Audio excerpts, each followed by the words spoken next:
So today's mini session, we have emotional health, right? And so this is Sharice Cross.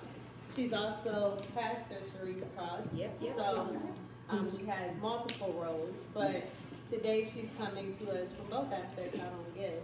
But she's going to be doing our session today, so I'm going to let her do her introduction. Well, thank you again, Christina, for allowing me to be here today. It is a privilege to come and talk with all of you ladies. I'm excited. Ever since we had the conversation and however I came up on your mind, I thank God for that. As she already said, I am Sharice Cross, one of the staff pastors at the House of Hope Atlanta. I've known Christina now for many moons, I could say. Many moons. Yes. So good to be with her and to watch this dream come to fruition. Has been a blessing. This is what, your 5th year? Yes. Wow. 5 years. Shout out today. That's what I'm talking about.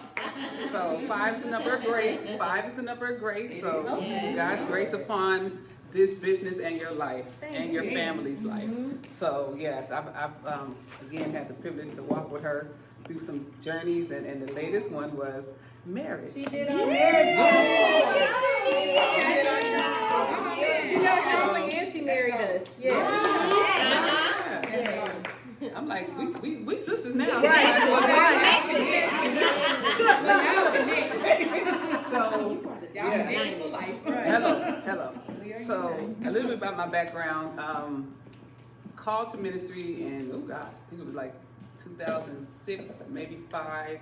I accepted my call around that time in Misawa, Japan, under the tutelage of Bishop Sean Smith. He is now here, but he had a church out there, and his call was to minister to those who were in the military. When they came overseas, he wanted to make sure they still had a place to worship. And so that was his call. He was active Air Force, and then he retired. And I was Navy. My husband was also Navy at the time. He's now retired. And all of us who were over in the military, that's where we were, in Misawa, Japan. So that was a part of my, am I supposed to stand right here? Supposed to stand anywhere? Okay. I don't know what I'm saying. Okay, so, but while we were there, he was an awesome leader and teacher and grower of leaders. So we call it the island. That's what we call Japan, the island. You come off the island, you may come off with a license or not, just depends, you know, how he felt you were ready to go and to grow. But it was a privilege being over there. I accepted my call over there, and we got stationed next into, we were stationed next, no, we went to California. He went to Gitmo. Then we went to Charleston, right? I think we went to Charleston next. And from Charleston, I was like, okay, God, what are you calling me to do? What am I supposed to be doing? I was still working in ministry, but did not know, like, vocational wise, what this was all going to entail. So I thought I was going to be working at the CDC. We was in Charleston, and I was like, okay, I think God's called me to Atlanta, and I'm working at the CDC. I think I served enough, God. I'm good. Thanks. I've done all my time. I'm good. You know, I've been my time. I could go volunteer, and that's good enough, right? So get here, and God had other plans. I wound up getting a dual master in divinity, with an emphasis in pastoral care, and then a master in clinical mental health counseling, because I do believe you can have Jesus in a therapist. Just really felt compelled and drawn to the behavioral science and aspect of what I believe Jesus did with people. He worked with the Samaritan woman with societal ills, her societal wellness, if you will. She was ostracized from everybody. He had to go to the well and meet her there. And he didn't just meet her to talk about her salvation, but first he wanted to talk about, who are you? And what you doing here?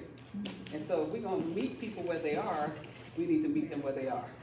So I believe that's what I'm called to, is a wellness aspect, and I'll talk a little bit more about that. I believe he was wellness even when it came to the man who was blind. He didn't say, do you want to get saved first? He healed him first so he could see, because that was the first initial need. So anyway, that's my kind of theological orientation, is total holistic wellness. That's what I believe in. So that part And then on the clinical mental health side, also believe in a holistic aspect of wellness, with one part being here physical. So love this, that we are right here in a studio that is dealing with an aspect of wellness. So I'm excited to infuse that as well. So that's my background. Love what I do. Love wherever God has taken me. I've tried to control things and God had other plans, y'all. I'm just learning every year. I'll be like, okay, how about this year?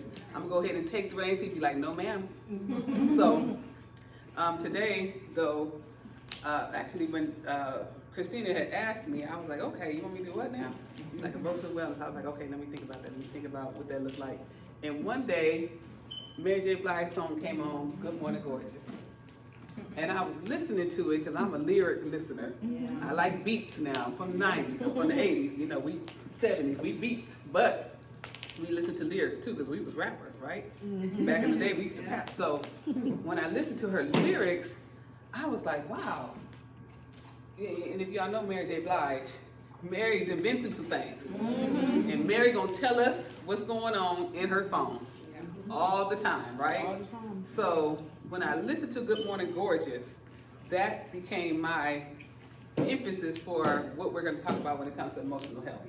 Because in that song, and I'm gonna ask y'all to digest it and dissect it after we go through to make sure the teacher has done what she's supposed to do. We all gonna talk about this song at the end. We're gonna look at the lyrics and see what exactly Mary J. Blige is saying.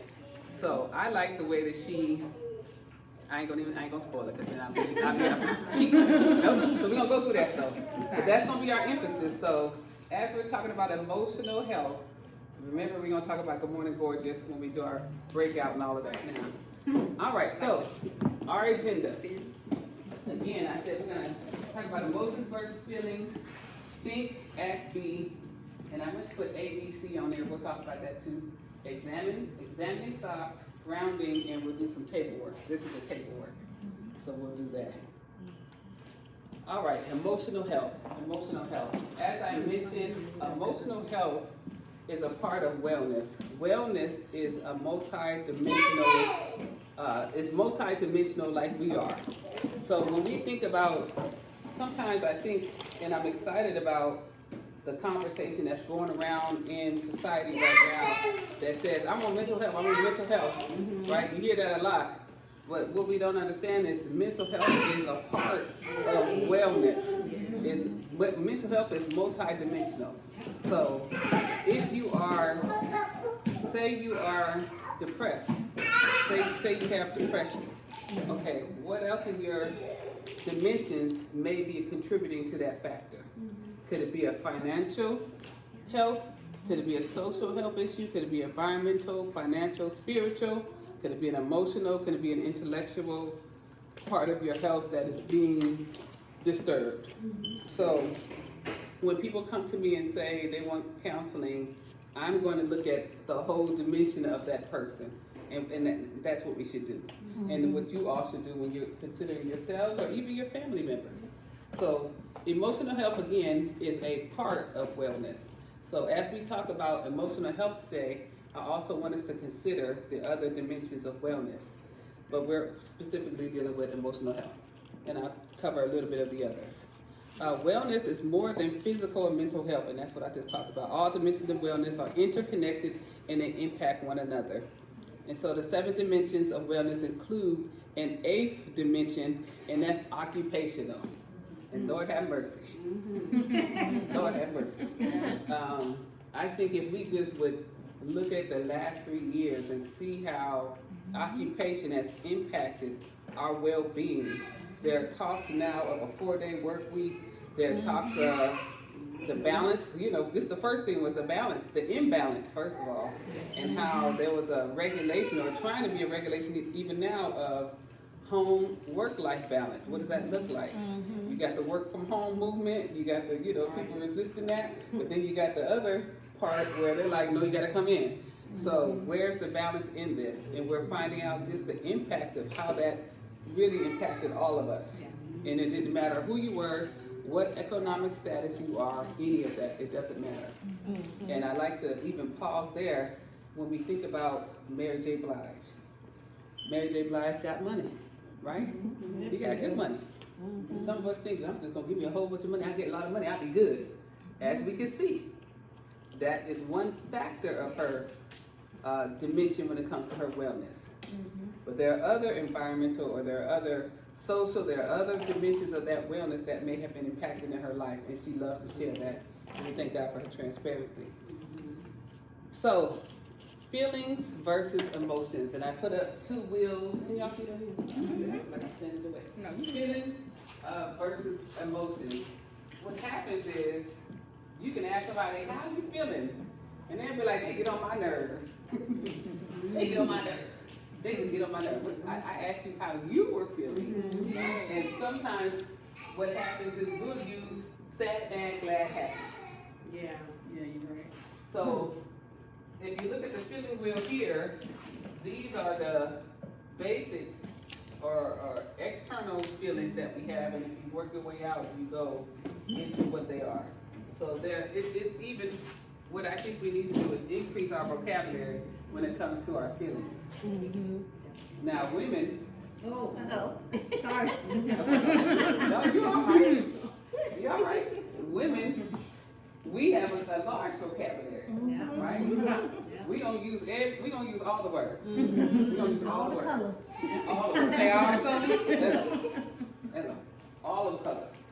And our male counterparts, though, are not socialized. The thing is, they're not socialized to use all the words. And some of us.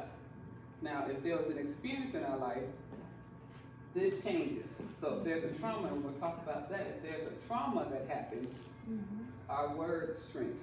Our language, our vocabulary may shrink. Because now safety is involved. And I cannot share all of these words because it may not be safe. It may not be safe at home, may not be safe culturally. With the family that I grew up in, I may not be able to use all the words. You may have not been socialized, even as a woman, to use all the words. So that's one thing. Feelings, and then we have our emotions. Two different things, and we'll keep talking about what that looks like. Feelings are not facts. Feelings are not facts. If y'all don't get nothing else, feelings are not facts. I may feel. Feelings are not facts. They're important. You're absolutely right. They are an indicator. So I love to tell people this. Feelings are not facts, but they are an indicator. I absolutely feel creative. I may feel a lot of these things. I may feel calm. I may feel bored. I may feel guilty. I may feel those things. These are indicators. They're not these are indicators. And so what we do with those feelings is we're going to interrogate them. And I'm jumping. Feelings are not facts. They're indicators. So I can feel a lot of ways. Sometimes when we say I'm in my feelings, I'm in my feelings. Yeah. And that's an indicator of something. Okay. I feel like now we can guess. Yeah. I feel like first step and repeat. Repeat. Next week. You about to do shoulders on some exercise. Listen. I do it. So they're indicators. Let's go here. Feelings versus emotions. A fundamental difference between feelings and emotions is that feelings are experienced consciously. So you consciously, you experience those feelings. While emotions, they manifest consciously or subconsciously. And we're going to talk more about that, try to connect that in a minute. Emotions and feelings are not the same thing, despite people using them interchangeably. Emotions are real-time data sparked by sensations in the body.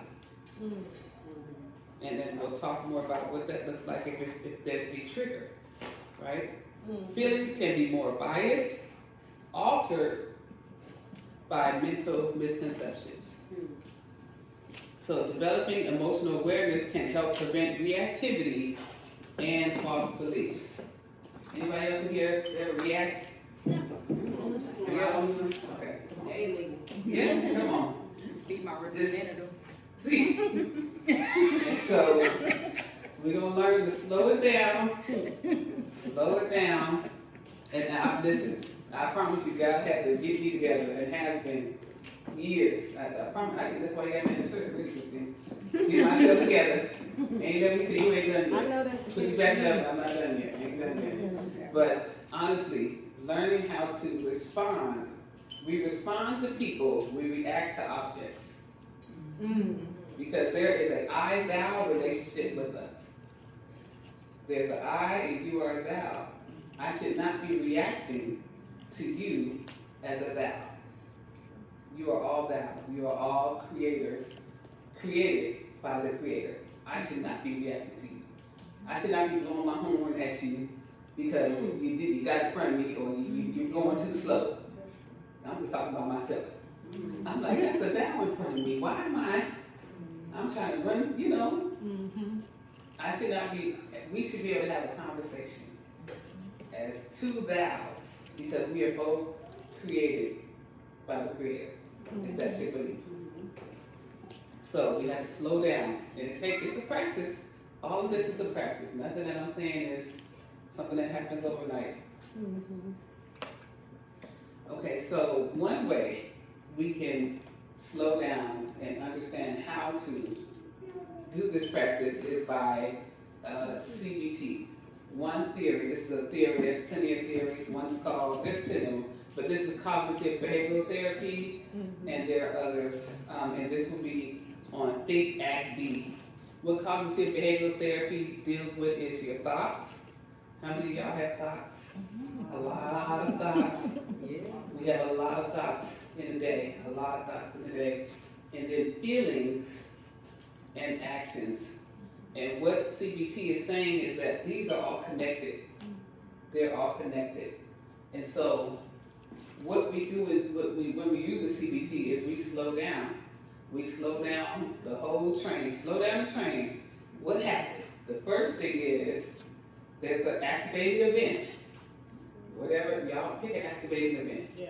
Let's say you're talking to somebody and y'all having a conversation and then you notice an inflection in a tone. Let's use that one. I'll use that one. I like that. That's a good one. I like that one too. Right? So that's the activating event. There's a tone. What's the thought? That they done lost their mom. That they done lost their mind. Anybody else? Scared, maybe. I'm definitely scared. What's the feeling?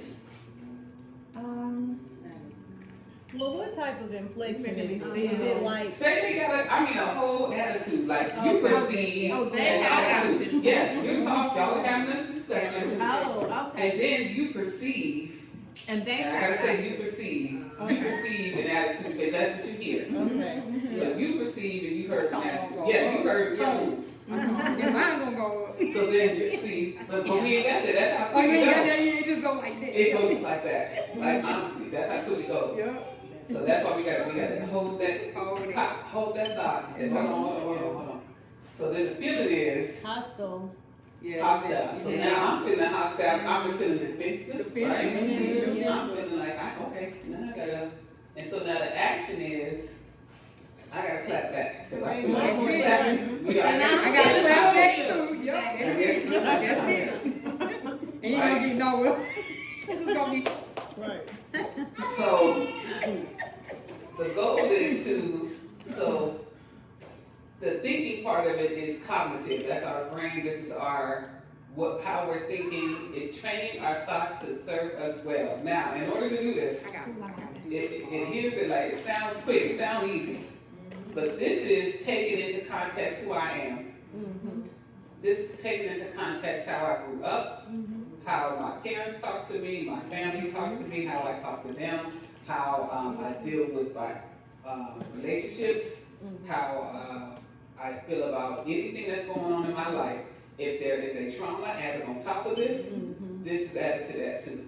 How I'm thinking. So that's why therapy does not just happen like that.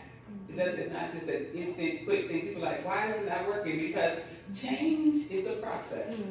It is not something that happens overnight. So when we say training your thoughts to serve you well, that is a whole situation. That's a whole process. Right. So it takes a while for that to happen. And like I said, I'm just giving you a high level today. Act. Now this is our behavior. Practicing actions that match your goals. This is important because every area, every area that we are in, there should be an end goal.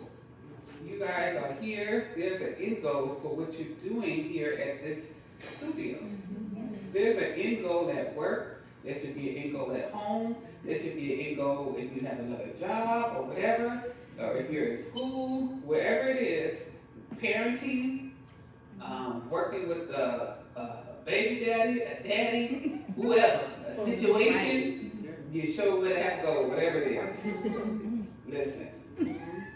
Come on. Practicing, though, it takes practice to do this. And then think, act, be. Be is opening to the present exactly as it is. Being open to the present exactly as it is.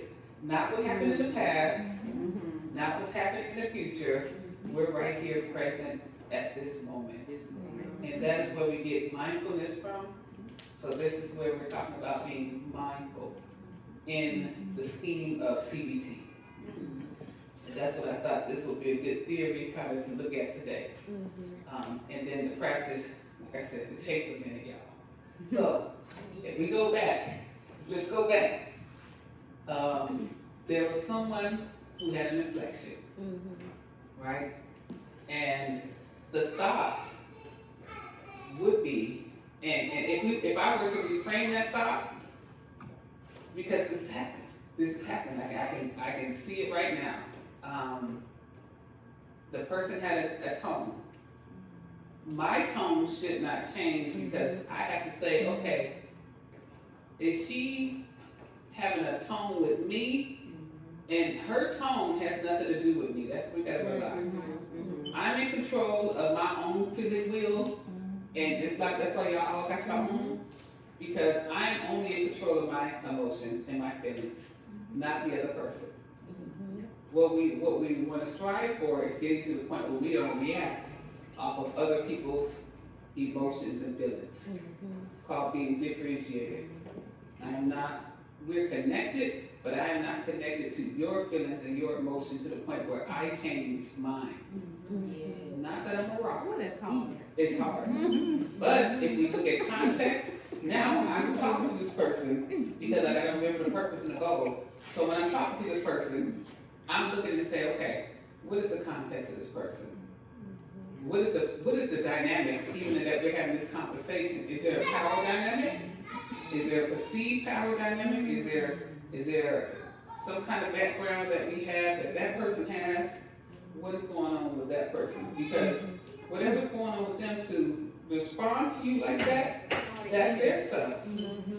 A lot of this is separating my stuff from yours. Right. Yeah. That's what they teach us in therapy. In counseling. I gotta learn how to separate my stuff from y'all's. That's what I tell you every day. I got my own therapist. Because I got my own stuff. And I have my stuff neatly packaged over here in order to deal with your stuff. But your stuff is not my stuff. Right. And I gotta learn how to separate those two. I was gonna say, because in conflict, what we don't do is we don't have that conversation.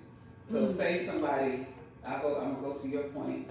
Say somebody is being very rude or whatever they're being. First engage that person, don't assume. And that's what you do. What I love is that you said, I have to assume that this is not about me. That's the first thing. Well, And you're absolutely right. there. Yeah, but you no. Got that. Right. Yeah. But you don't know. But no, that's where we have to be in life. That's where you should be in life. That's a great place to be. There's nothing wrong with that. You don't change that because it is that person. That they need to engage you in that manner. Because again, we are thous. I'm an I, you're a thou.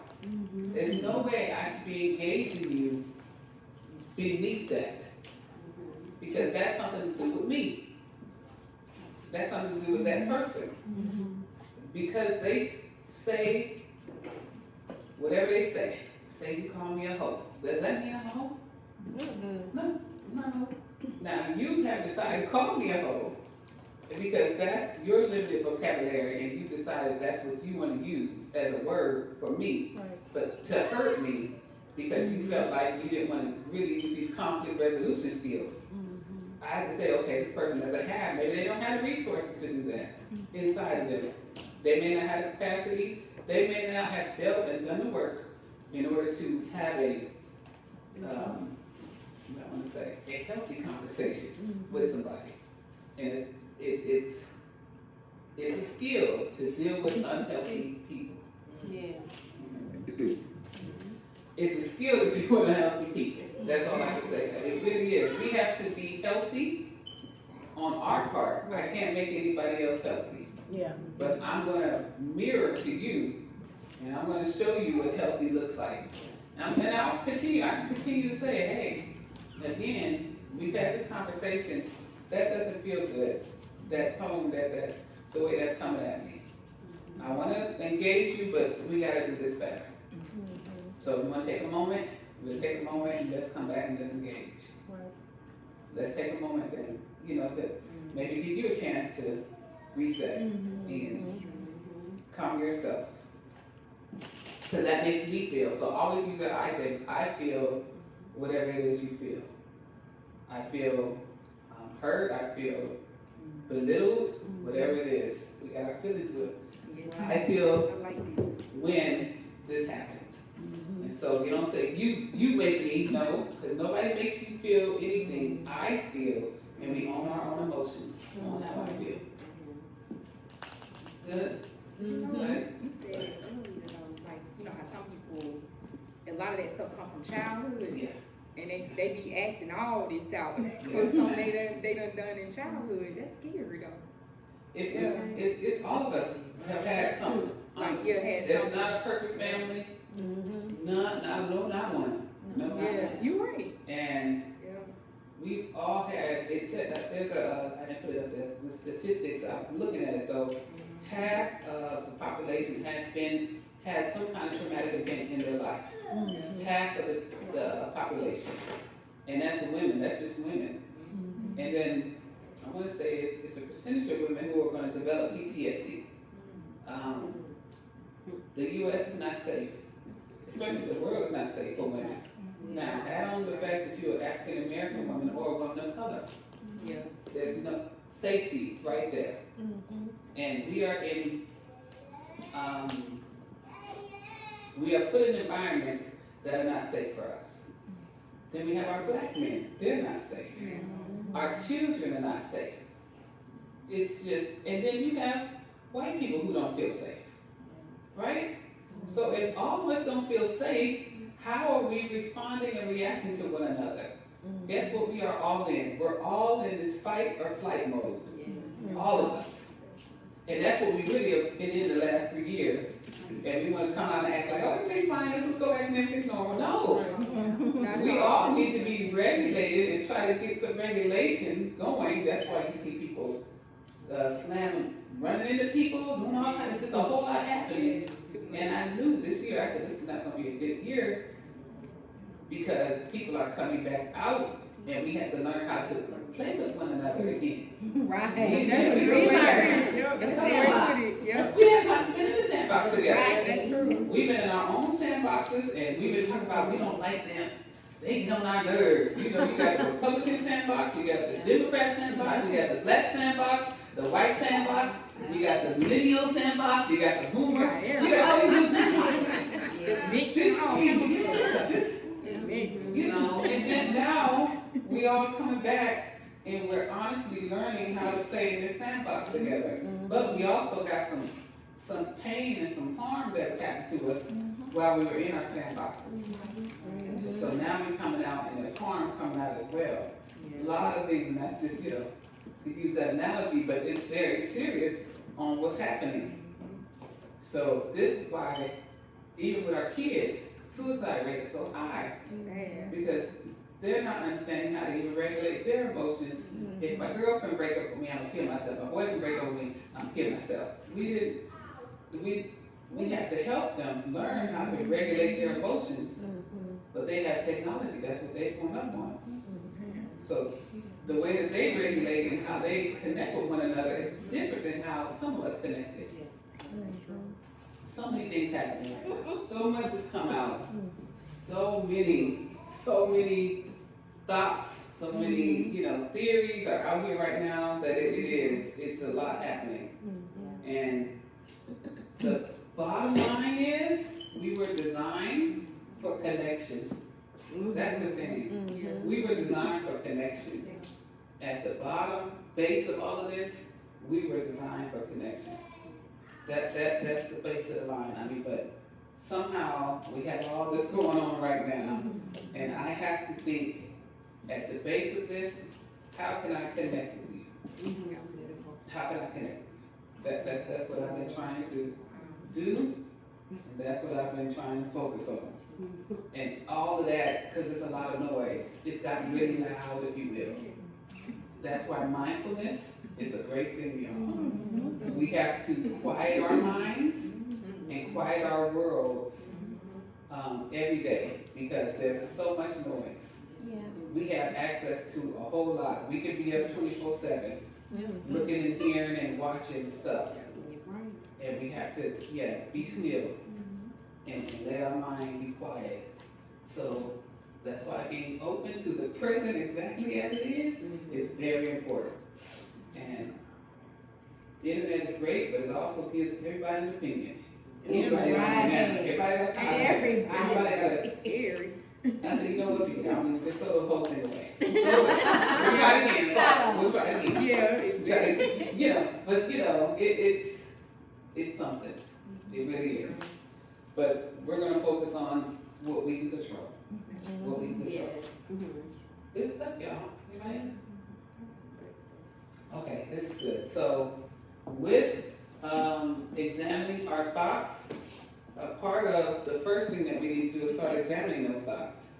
So I talked about the activating event, what that was, and I was saying, okay, that's what I was saying.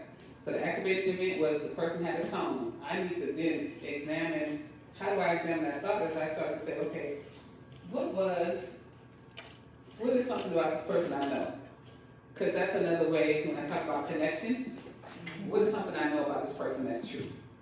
This person, Cammy's creative. I can say Cammy's artistic. Even if Cammy and I having a conversation, this is a way that you start to connect back with that person, even if we have a difficult conversation. In my mind, where Cammy's popping off, I be like, Cammy's creative, but I know Cammy to be creative. Cammy's a creative person, and we work together and do some creative things. That's to change our mind. That's to change our mind. So that's what I start to do, and that's what you have to start to do, is find out, how do I connect with that person? And what do I know that's true about that person? Then the feeling. Then I can say, okay, what is the feeling that I have? Again, that feeling is an indicator. Now, I got mad or angry or felt whatever I felt, and that's an indicator, because that person may be hitting on one of my core values. They may be hitting on one of my core values is justice. And you can tell, most of y'all know, justice for me is big. If I feel like something is unjust, I'm going to advocate strongly. I've got a little less, because really, I learned, and I tell you one thing, God showed me one day, one time He said, about 4 or 5 years ago, at what point, Sharice, and at what cost does it take you to be right? You're right, but at what cost? Because I'm not in charge of someone else getting it. And so I don't need to die on every hill. But if I'm going to die on the hill, it's going to be a good hill. So if I'm on that hill, know that's a good hill, y'all. I've learned. You got to learn the hills to die on. Learn the hills to die on. So, knowing your feeling, and then the action. From there, I'm going to not engage in that tone or manner that other person is. I'm going to keep myself regulated. That should help you keep regulated. That takes time. I told you it takes time. I'm going to do the first time. Maybe I may go back up and down, but it'll come back. then I'm regulated. So then I'm regulated, and guess what? That person will come back around and be like, hey, and all nice and everything. You're like, okay, we back good. Because I'm not holding that. That was something going on with you. Honestly, it was. It wasn't. Yeah. And I had to be okay with it. We all got plenty to do. We don't have time, we don't have space, we don't have energy to be worried about that conversation. We don't. We got too much to do, all of us. We don't have time for that. And we're not going to hold that person. Because God already put that into the sea of forgiveness. So we don't have the space for that. And we don't have the time or the energy to hold that person in our brain that kind of way. We're not doing that. I thought you were going to say something. Okay? So now we evaluate. Again, that's what I'm talking about. Interrogating. So I'm going to interrogate that thought. Is this 100% true? Is it 100% true? What's going on? What evidence supports that? Is there evidence against it? Is there another way for me to see the thing that's going on? All of this is happening at this point in time. 1 second. We got to slow it down. That's how long, you know. Wake them up alive. Right? So I'm in physical therapy for my right knee. I heard it while I was in the service, and I had an injury happen October of last year. So I hadn't worked out from October to this last week, actually, until last week. Going to physical therapy, and this lady says, isn't it amazing how it takes 1 second to get an injury and years or months to heal? Exactly. And that's what happens with us. I said, ma'am, you preaching. You preaching. For real. A second. And then years to rehab, to go through the rehab. Yeah, you got one of the Bosu balls? You got a Bosu ball? The Bosu ball, that little, it's like an instability ball yeah, that has hard here. Yes. Soft on top. Yeah. No, not those. We got the holes to go in. Oh, yeah, I'm talking about that one. The hard and then the half thing. Hard, man. So, my knee is bone on bone. They're gonna put some gel in there. I have an injection. I had cortisone put in there. That's the only reason I'm walking around right now. I had to put in post trauma with the VA, but I had to go to Emory. Emory is saved. I found out they saved. They love. Yes, they love the Lord. They put a cortisone in there. I was like, oh, wait a minute. Wait a minute. Okay. So I can move my knee to start the physical therapy. So in order for me to do the physical therapy, first, I needed them to stabilize it. And the VA, we was having a disagreement about that. So with the Emory, they did it. Then they start the physical therapy. And that's another thing to even mention with therapy. You may need some medication to be stabilized before you go to therapy, and that's okay. It may be okay. But your brain has to be stabilized. Your thoughts and all of that may have to be regulated before and during you get through that process of going to therapy. So that happens. But you got that stabilized. Because I've had several injuries on the knee, now, you know, the next alternative will be a knee replacement. But we're going to do gel for a while, and, you know, we'll rock that. So there was that Bosu ball they had me on this week. And I told him I go to the Hawks Sports Medicine Clinic, Hawks Emory Sports Medicine Clinic. And I told them I'm not a Hawks player because y'all keep having me do all these things as if I got to play a game. I said, I don't want to play a game. I mean, they got me doing, I be doing these squats, and on the Bosu ball, it's so unstable. Oh, hey, yeah. And I want to hold on to the thing, like, you know, he said, okay, do squat. And I was like, oh. He said, let your hands go. I said, wait now, wait. I thought, there goes Shane. I'm like, I wish I had him here, but it's the instability, though, that is going to make us stronger. And so life and people and all those unstable places, because now we say every place is toxic, right? Everybody's toxic. Everything's a word. Why you so toxic? I gotta stay away from you. We have to, at some point, because that's breaking connection. It really is to undermine connection. So what can I do, though, in this instability to stabilize myself? And that's what they were doing, is using something unstable to help me get stabilized and build up my strength. And so that's what happens in some places. Don't mean you need to stay there forever, but do understand the goal of that place. As I mentioned before, understand the goal of wherever you are, the goal of that relationship, the goal of whatever that school. School was, I remember the end goal of that. That instability is going to help you with your building up your core and your muscles that are injured. But examining the thought, slowing down, that's a process. Okay. Cognitive distortions. Now here is where we get to when we're thinking about thinking. This is where I want to talk about some barriers to how we're thinking. This is barriers to how we're thinking. So those thoughts are cognitive distortions, are internal mental filters or biases that increase our misery, fuel our anxiety, and make us feel bad about ourselves. Right here for a minute. Listen here. Wow. This is us. But now, again, this could have happened from anything. And if it was parenting, all of those things, or whatever it was, because we can't blame mom and daddy forever, y'all. No, you can't. My God, we gotta, But now we do have to understand and be aware of these things. And I think I have one over there. I'm gonna get to y'all too.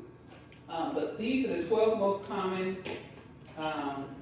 distortions that we have.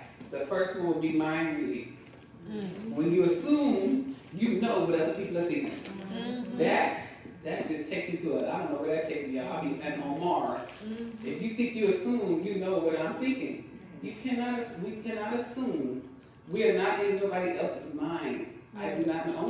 There's only one person. That's God to me that understands my thoughts are far off.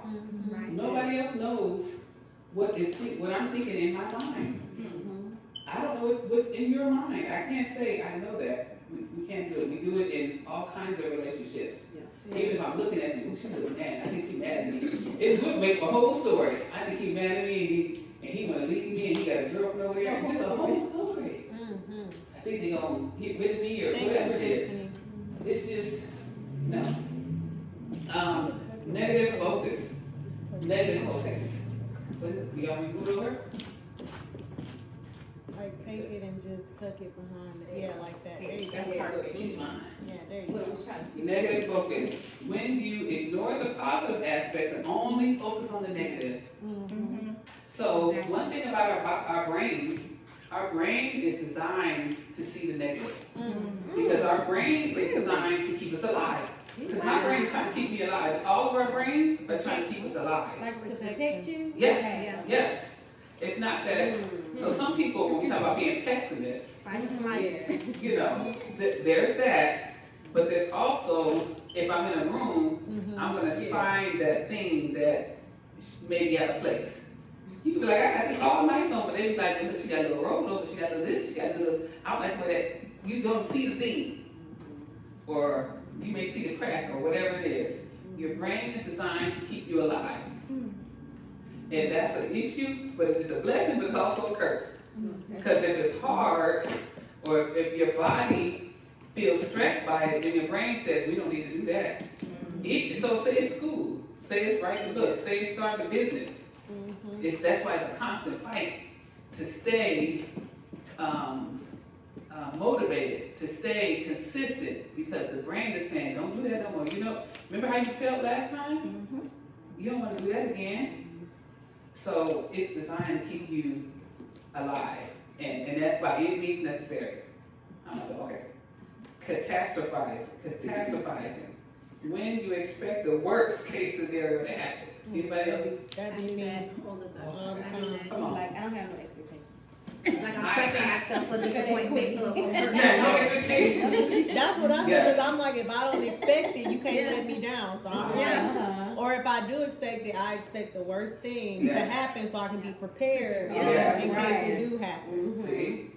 Adrian be getting on me for that. I know I do. But then You be like this, don't judge me, you don't know my life. But something happened where it's like that became a defense mechanism that says, I gotta do this. I gotta expect it. Because if I don't, something popped off last time, so I gotta be ready. That's true. You may say you like me and love me, but I just gotta make sure. Yeah, I'm just making, you know. That's real talk. Labeling, when you label yourself or someone negatively, such as I am a loser, I never finish, all the negative self-talk that we label ourselves. Should thinking, I shoulda, don't should yourself. When you have rules or expectations on how things or people should be, they should be doing that. They should be, I had learned, I have learned. Yeah, doesn't matter who they are, doesn't matter what's going on. My rule for somebody is not their rule. And I have to constantly reframe myself with that. Should thinking with your kids, with your parents. They should be this. They probably should have been, but they're not. And that's not their rule. That's yours. You come up with that rule. Overgeneralizing. When a single negative event occurs and you believe it as a pattern for everybody, they all lie. Man. They all can't trust each other. Wait a minute. That is specific. She's always real specific. Man. We go ahead and say. She said, let me go and say it. Is that also for yourself too? Yes, indeed. Not for yourself. I always do it. Yeah. These are things that we believe about ourselves or others. This is, yes, life in general. Fortune telling. When you think, what did I get there? Something about their future is set in stone and the outcomes. Okay, so when you think the future is set in stone, you already know. I already know what's going to happen. I already know what's going to happen. We don't know. Last time, blah, blah, blah. Yeah. Okay. Past, and now I know what's going to happen already in the future. We got to stay in reality, right where we are now. You always do that, right? They always, as if we cannot evolve, or the person can evolve, the situation can evolve. There's gonna be evolution could happen.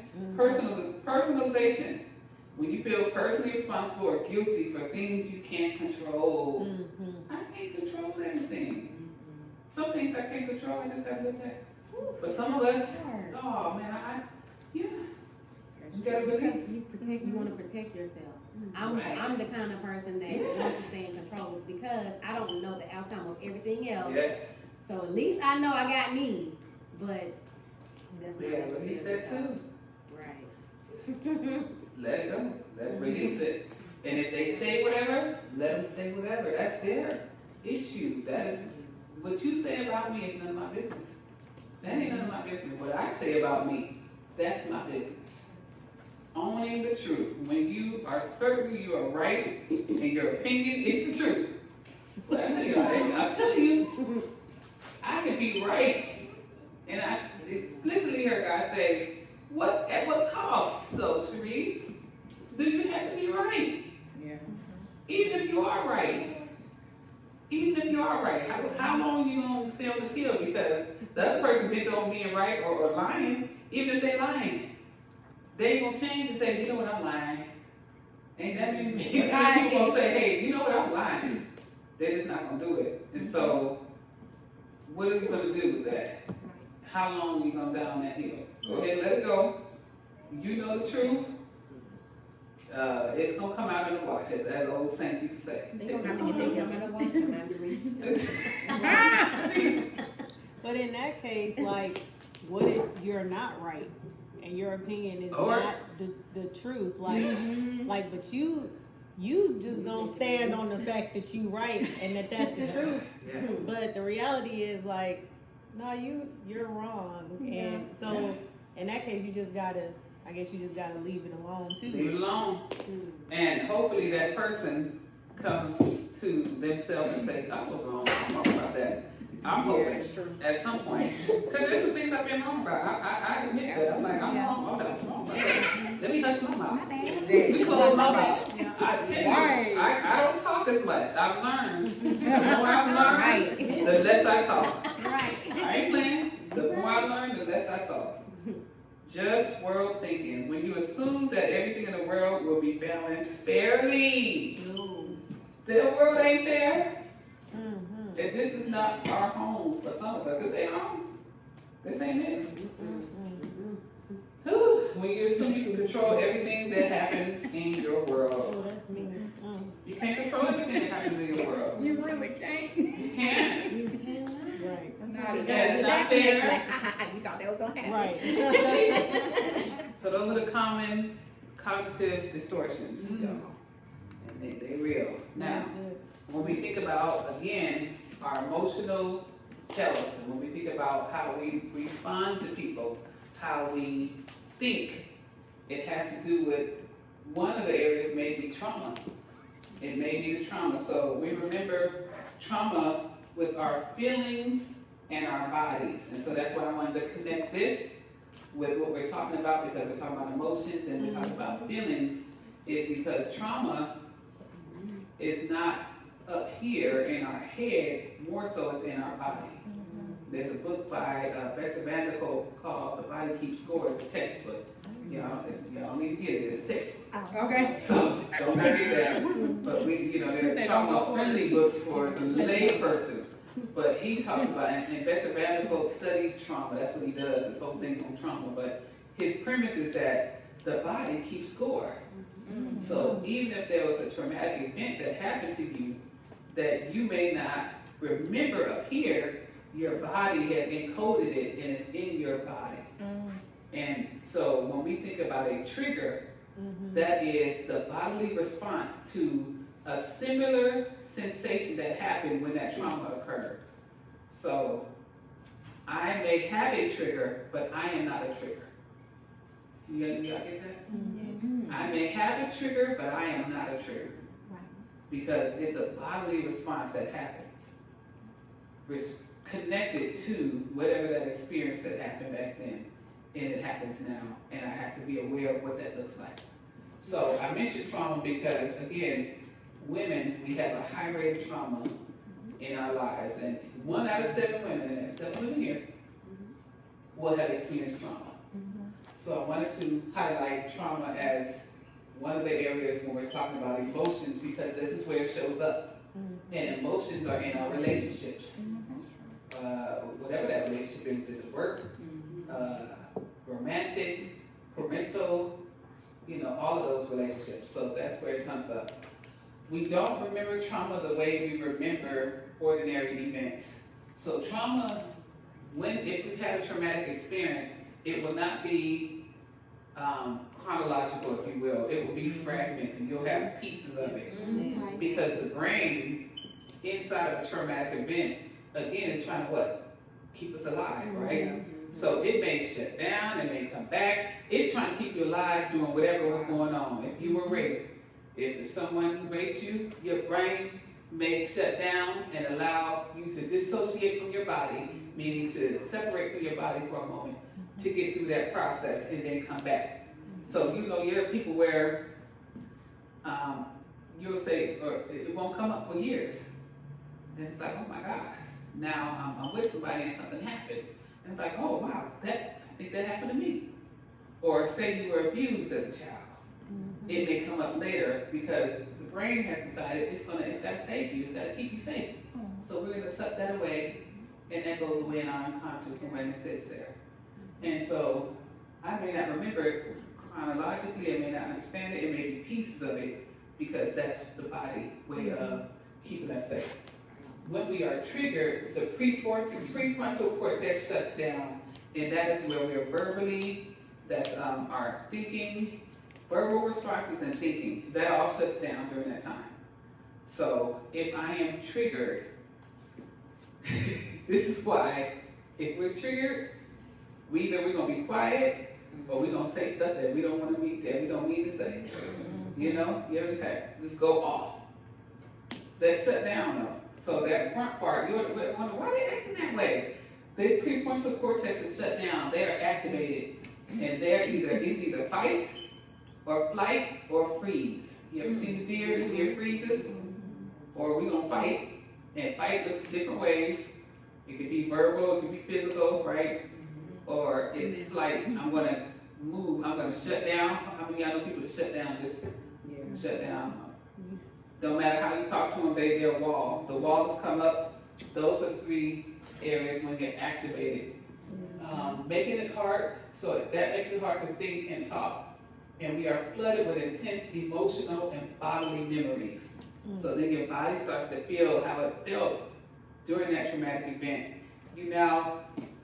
It feels that way, but it's not that traumatic event. It just remembers and it starts to say, okay, let's get ready. We gotta get up. We're gonna have to either fight, we're gonna flight, or we're gonna freeze. Which one we're about to do? And that's what's happening during that time. What happened long ago does not feel over because the feeling and the body memories get triggered over and over again. With an inhibited prefrontal cortex, we cannot differentiate the past and the present. And this is why we need to have some therapy. This is why. Because you will constantly be activated if we don't deal with whatever it is there. So is that like taking general scenarios and putting label on, like this is that, and it may not be that thing? Like say, what's an example of the last one? So, let's say, Triggering over and over by something you can't differentiate from. So let's say you're with, listen, you want to use, which one you want to use, job or relationship? Which one you want to use? Relationship, okay. It's PTSD from relationships. Come on. So let's do that. So say I'm with my boy, my bamboo, Rob. Rob comes over to me, and it's a couple scenarios. Let's do a couple. Rob is on his phone, right? He'll get texting and stuff, and he just texting away, and I'm like, I know this nigga ain't on this. I know he not. I know he talking to some girl, right? It's just like you all because the last relationship you was in, you got cheated on, right? And it ended however it ended. It wasn't good. So now I'm looking at Rob every time he on his phone, and he doing some business. He ain't bothering nobody. I don't know what he doing, but I've already. We go back to those cognitive disorders. I've already thinking, mind reading, and I think I know what's going on. I got the catastrophize. He's cheating on me already. He's over there cheating on me. We ain't had it. We ain't got it in a week. So that means he probably already trying to hook up with somebody. It's a whole scenario going on in my head. Yeah. Whole story. And so now we go to bed that night, and I'm like, get away from me. Right. Right? He's trying to get off me. Right. I mean, you like, wait a minute. How did we get? That created a whole soap opera. But mad, right? Because that's what happens. That's a part of it. That's just a light, right? He could touch me away, and I may be like, don't touch me. Don't do that. Because something may happen. And that's going to continue to happen. Or we may get into a disagreement. He may raise his voice, and that may shut me down because this last person raised their voice at me, and when they raise their voice at me, they raise their hand to me too. So now I'm in flight, I'm in freeze mode. Like, oh my God, is he about to hit me? No, he's just raising his voice like you're raising your voice. He's not trying to harm you, but it feels like that may be what it is. So it's that constant thing. It's that. And so that's what happens over and over again. So we need to understand, is this reality here, or was this what's going on there? Because this may not be that. These are two different people. So that's one way. And so my brain shuts down on the front. It's like, oh, wait a minute. Right. And I'm ready. So here's where we come to the benefits of mindfulness. We wrap it up, and then we're gonna do some paperwork. I feel like I'm going slow. Present and focus counteracts. Okay, so present and focus counteracts these things. Being present and focused, they will counteract ruminating about the past, worrying about the future, and then even missing life. I just stopped living because I'm worried about what's going on. No, we gotta live life still. Open-hearted and accepting. Fighting against reality. So this is what these do. When you're open-hearted and accepting, that counteracts fighting against reality, judging ourselves harshly, and then avoiding discomfort. Yeah. When we're open and we're accepting. And that's not all the time easy. Because sometimes you're hurt, you get burned enough, you want to shut down, right? It's a natural response to want to shut down. Yeah.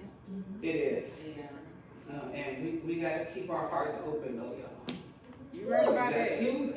Listen, I'm telling you, That's serious. it preach well, but now how you live it is another thing. Keep Yeah. that hope alive. That is what we have. And there are studies even that show cancer survivors, because they have hope Mm-hmm. and they have faith, they live longer. If they don't have those two things, they die. That's true. They die. That's real They talk. die quicker and sooner. Yeah. And those who have faith and hope live and heal quicker. So it is something to never get rid of. No, and I That's true, though. yeah, really, Yeah, that is true. and live. I mean, That's a real good example.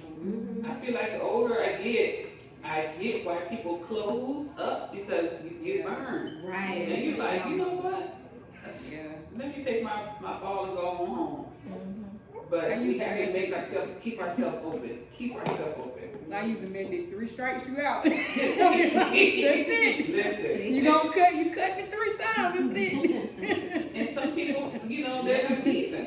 You're There's right. a No, season. that's true. It is. There may be That's a so season true. for people, and it doesn't mean that they were bad or you were bad. It was just a season. Yeah, So that one is day you true, just wake up man. and say, you're done. Yeah. It's time. Girl, that's a good one. Yeah. No, seriously. Honestly, I've had people that are seasons. I'm not mad at them. They're not mad at me. Right. We good. That's We just true. in a season. Our Right. season is ended. Yeah. Season's ended. Yeah.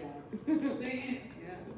Recognizing stress, y'all. This is another part of mindfulness and being present.